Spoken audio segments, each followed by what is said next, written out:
Good afternoon, everyone. Today in Physics 574, we're going to be talking about the ideas of model selection when viewed from the perspective of Bayesian statistical analysis. And we've already talked a bit about the idea of model selection, and I think the main thing we want to talk about here is how to just think about this in the context of a Bayesian statistical framework.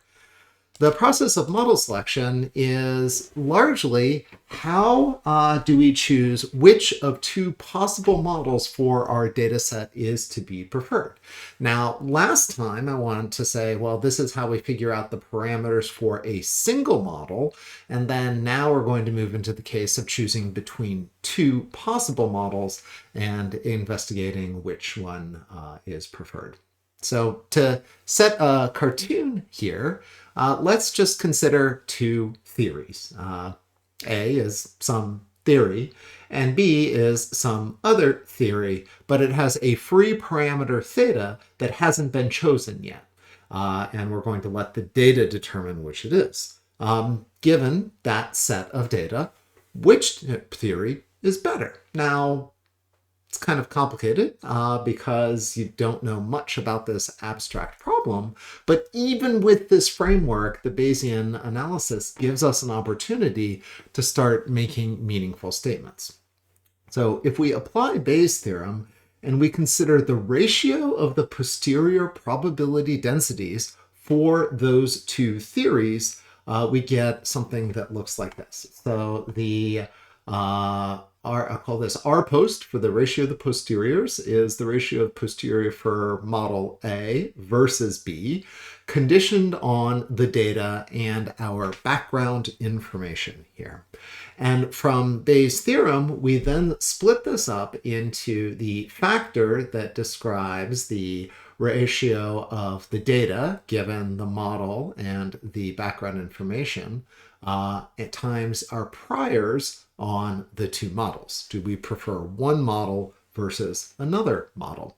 Now, in Bayes' theorem, it has a denominator that is the probability of the data given the background information, but that's the same for both of these. And so when we consider this posterior ratio, that factor will divide out, and we have shifted to using strict equality here rather than the formally correct proportionality as we were doing for parameter estimation.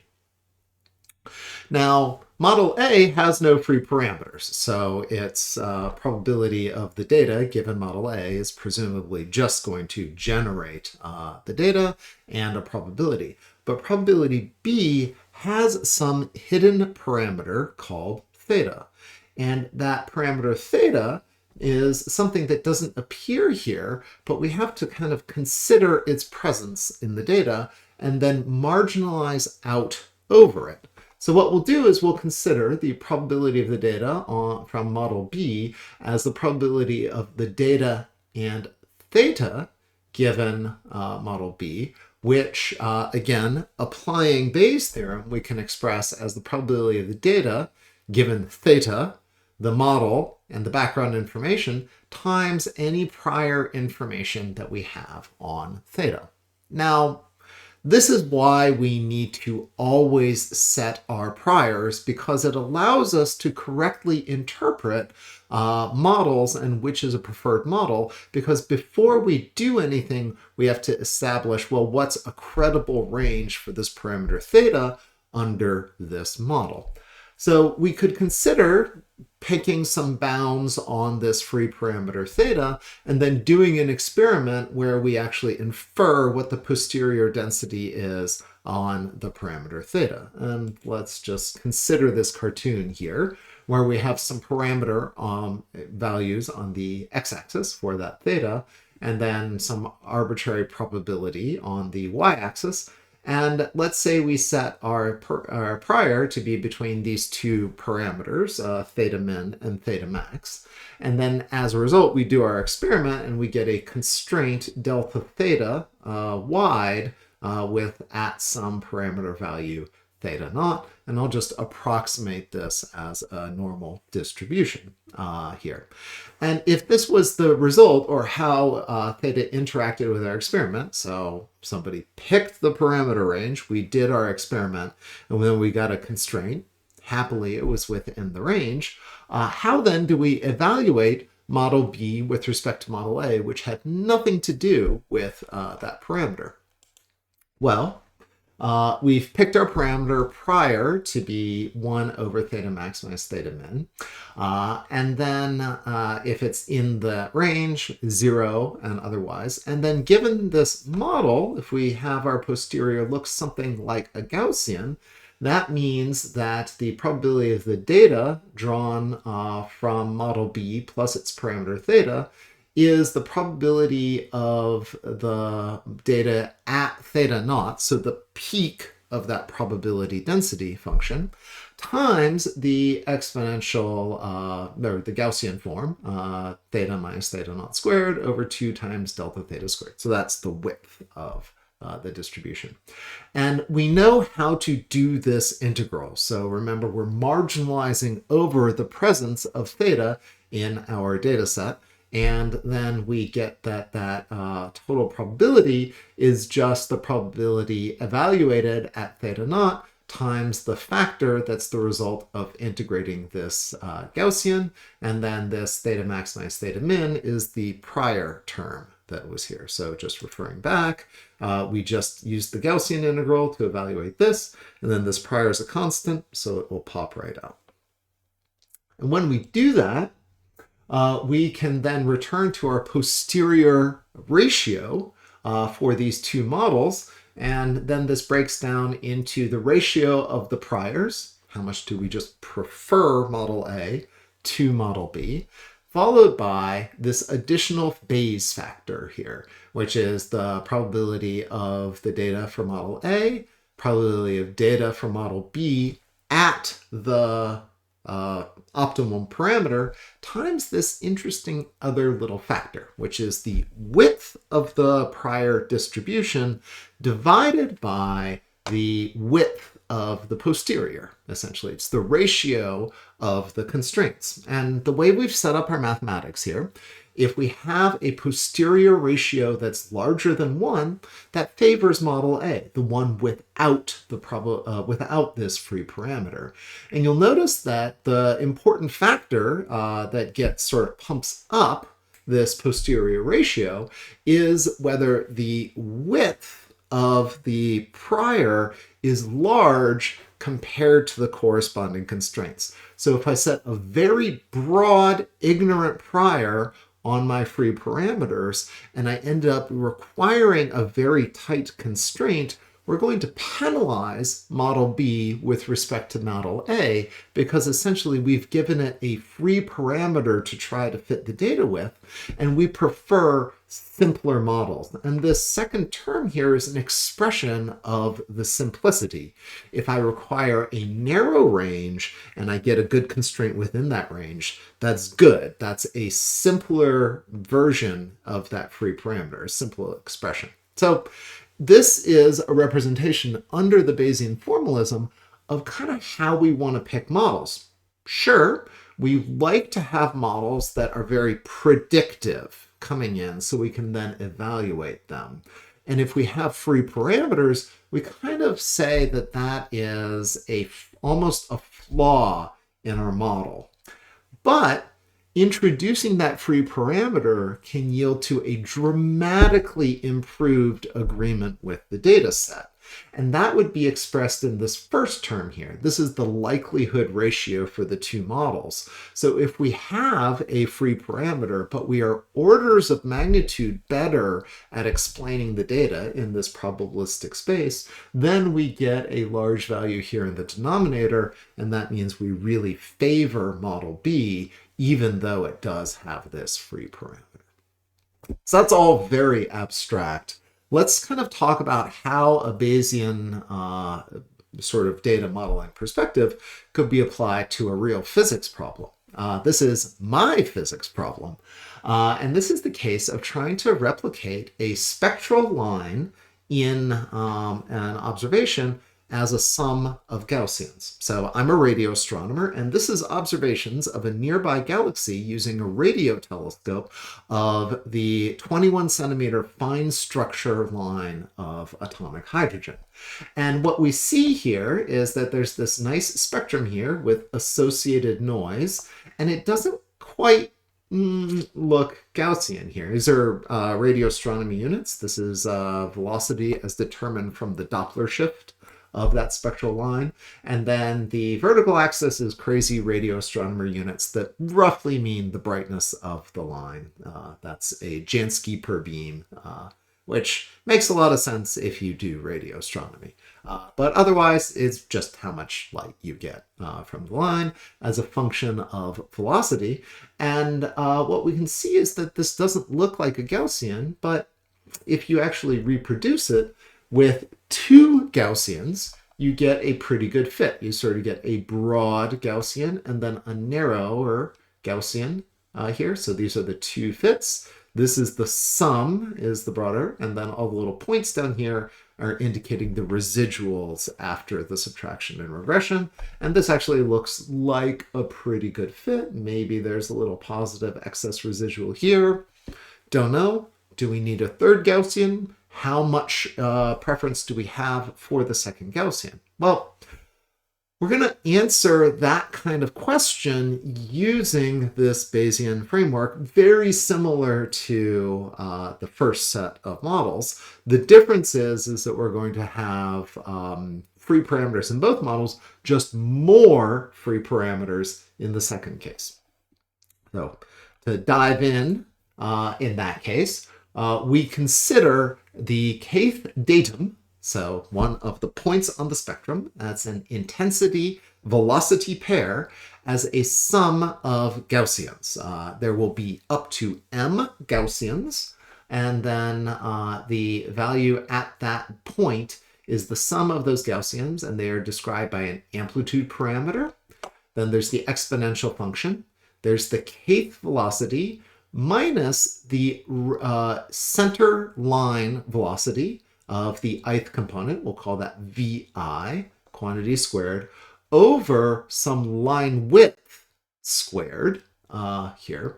And we can sort of recognize that as a chi-squared like term of the ith component and the kth datum.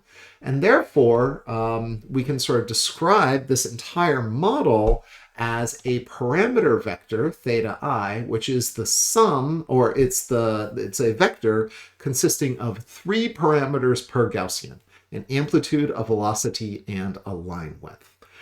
We have to set a prior on the distribution of those parameters.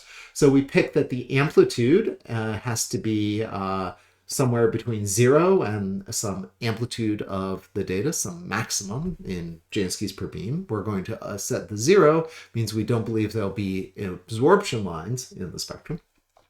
The velocity here is going to have to sit in some linear range. Again, very simple models. And then we're going to pick that the line width is going to be in the range from 0 to some maximum line width, so that the prior here is just a cube in Vmax minus Vmin times sigma max times A max space. So every component adds a three-dimensional cube in this hyperspace of parameters that's kind of bounding the region that we can look over. So from there, what we want to do is say, all right, that's our prior. Let's start to think about how to calculate the posterior for m Gaussians in this model. So this is the posterior for m Gaussians given the data and the background information is just going to be proportional to the prior probability density for my parameters. There are m of them, so that's, times m or raised to the minus m power. This is the prior contribution. And then the data is just the basically goodness of fit term, e to the minus chi squared over 2. And we're going to integrate that over all the possible parameter values within the data to find out what the maximum probability is. So we need to marginalize over the possible parameters in our space. And so what we think about there then is that we can expand this integral as a integral over the amplitude space, the line width space, and the line centroid space here. And I just want to stress that that's an integral. We can just calculate it. So if we knew what the Gaussian fit was and we had this full high dimensional space, we could brute force go through, integrate over the possible values, and determine whether a model with 3 Gaussians is preferred to 2 Gaussians or 2 versus 1 by evaluating the ratio of the posterior probability densities. And we'd have the ratio of the priors, and then this term would contribute to being the Bayes factor. We don't often do that full integral. It's gory. If you get 6 or 7 Gaussians, you have 18 to 21 dimensional parameter spaces that are running around. And we haven't quite learned the right trick for how to integrate in high dimensional spaces. That's coming soon. But we can approximate this integral. And that's because we're going to be assuming that most of the probability contribution is going to come from around some optimal parameter vector. We'll call that big theta naught. And that big theta naught is going to be sort of the local maximum of probability corresponding to a minimum of this chi-squared value. And since it's a minimum, we can apply the Taylor expansion and expand chi-squared space in high dimension out around the minimum. So there's the minimum plus, and then since it's at an extremum point, the first derivative terms cancel away, and so then you get a curvature term times a quadratic form, and so that's the 1/2 x delta x squared times the shape of the curvature of the function, except here it's in high dimensions, and so that is some parameter vector minus the minimum, and then relative dotted into this sigma matrix, and then you form the other theta minus theta naught parameter on the other side, and this reduces it to a scalar quantity, and this sigma matrix here is the Hessian for the parameter function. So you calculate the partial, the partial with respect to your parameter I and parameter j, and that's the ijth component of this matrix, and then evaluate it at theta naught. So that looks pretty rough initially, but most probability functions are well approximated by parabolas if they are unimodal, and so we'll be able to do some simplification. So coming back to our posterior, that means that this big multi-dimensional integral is going to go through, and it's going to pick up a e to the minus chi naught squared. That's a constant in the integral, so we pop it out. And then we get an exponential, or a Gaussian term, that's the product of this kind of quadratic form, integrated over all these different parameters. And that fortunately has a nice closed form expression. That is just 4 pi to the 3m over 2, where m is our number of our Gaussians, and then divided by the square root of the determinant of the Hessian matrix. So therefore, we can grind all of this out, and we get that this is 4 pi to the 3m over 2. This is the prior probability density for m Gaussians, root of the determinant of the Hessian, and then times e to the minus chi naught squared, which is the maximum, or is the probability associated with the chi-squared minimum, or the maximum probability. Now, you'll notice that I have omitted discussion of this m factorial term here. This shows up in this particular problem, multiple Gaussians, because they are identical under interchange. I can have Gaussian component 1 and Gaussian component 2, and then switch which one of those is Gaussian 1 versus Gaussian 2, but get the exact same function. So to account for that, we introduce this extra factor, m factorial factor, to approximate this posterior probability density. So this has a nice form, and we can evaluate this for m equals 1, 2, 3, 4 Gaussians, and evaluate these terms. All we have to do is calculate the determinant of the Hessian, which is not quite as gory as it sounds for these different models, and this gives us a nice way of approximating them. But we don't typically do that, especially in these forms. This full expression is very reminiscent of kind of a standard format, which is that the probability of a model given data is the proportional to the prior of that model times 2 pi to the k over 2 root determinant of the Hessian e to the minus chi naught squared. And then what we do is we want to consider the log of this expression. So k is the number of free parameters here. And so then when we consider that, we get that this is a natural log of this is the log of the prior plus k log 2 of the k log 2 times natural log of pi over 2 minus 1/2 natural log of the determinant of the Hessian. Half comes from the square root here, plus the log likelihood, this L hat term. And the neat thing about this is that this determinant of the Hessian is very well approximated as the natural log of n, that's the number of data, times this matrix I